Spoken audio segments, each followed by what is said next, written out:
प्यारे दोस्तों, सादर अभिवादन। मैं हूं महेश कुमार वैद्य और आप देख रहे हैं एनजेपी हरियाणा।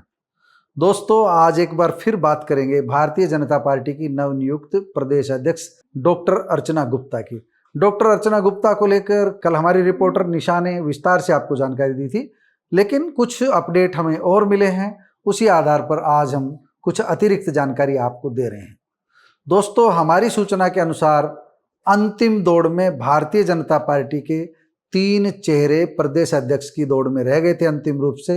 इनमें एक नाम था असीम गोयल का, एक नाम था दीपक मंगला का और एक नाम था डॉक्टर अर्चना गुप्ता का। दोस्तों, आज से कई दिन पहले ही ये तय हो गया था, भाजपा के बड़े नेताओं के बीच इस बात पर सहमति बन गई थी कि गणेशी लाल के बाद कोई वैश्य हरियाणा में प्रदेश अध्यक्ष नहीं बना है, इसलिए किसी वैश्य को ही प्रदेश अध्यक्ष बनाना है।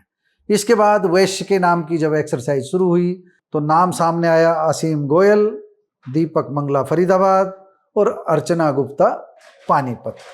इन तीनों के बीच जब चौधर की लड़ाई आगे बढ़ी तो डॉक्टर अर्चना गुप्ता बाजी मार ले गई।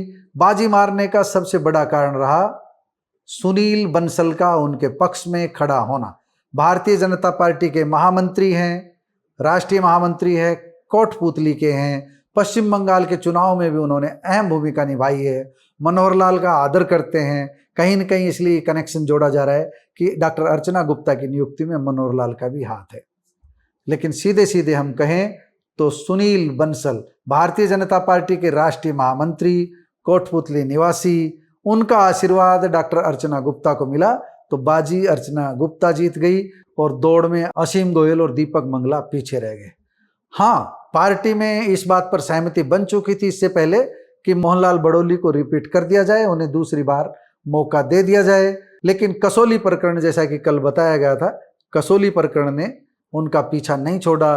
पार्टी को लग रहा था कि कहीं न कहीं कसौली प्रकरण का विवाद एक बार फिर उठेगा, इसलिए मोहनलाल बड़ौली की बजाय किसी वैसे समाज के नेता को पार्टी की बागडोर सौंपी जाए, ऐसे नेता को सौंपी जाए जो पार्टी की रीति नीति, संघ नीति, भाजपा नीति सबको समझता हो, सबके बारे में पारंगत हो, जो एसआईआर को समझता हो, जिसको आने वाले समय में, आने वाले आगामी 2029 के चुनाव तक पार्टी को उस लाइन पर ले जाने का अनुभव हो जिस लाइन पर मोदी और अमित शाह पार्टी को ले जाना चाहते हैं। डॉक्टर अर्चना गुप्ता में ये सभी गुण थे। उनका महिला होना उनके लिए सबसे बड़ी ताकत बना। असीम गोयल का नाम इसलिए रेस से बाहर हुआ। दीपक मंगला अनुभवी थे, उनके पास पार्टी लाइन का तजुर्बा था, संघ और भाजपा की रीति नीति भी जानते थे, मनोहर आशीर्वाद भी उनके साथ था, लेकिन बात नहीं बनी।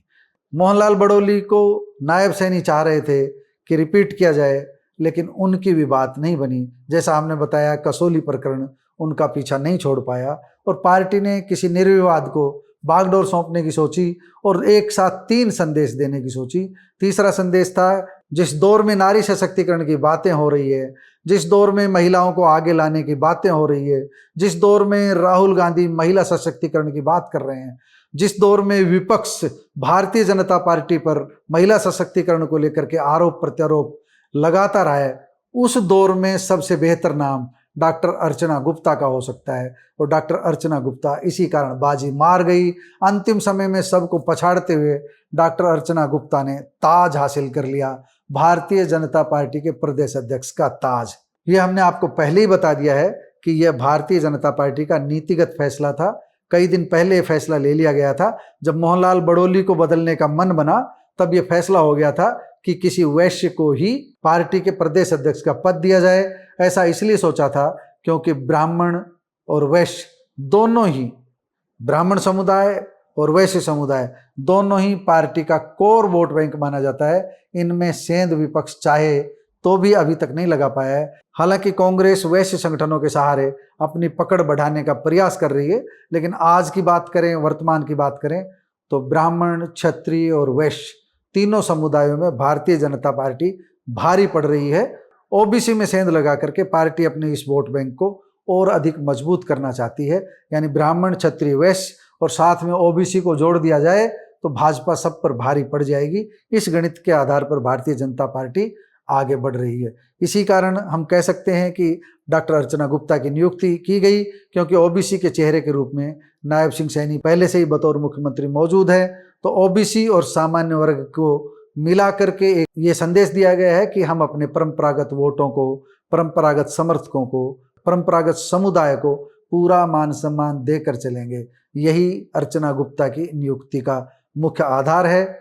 वैश्य की नियुक्ति करनी थी, किसी वैश्य समाज के चेहरे को आगे लाना था, तो डॉक्टर अर्चना गुप्ता इसमें फिट बैठी, उनकी नियुक्ति हो गई, उन्हें ताज मिल गया, उन्हें चौधर मिल गई।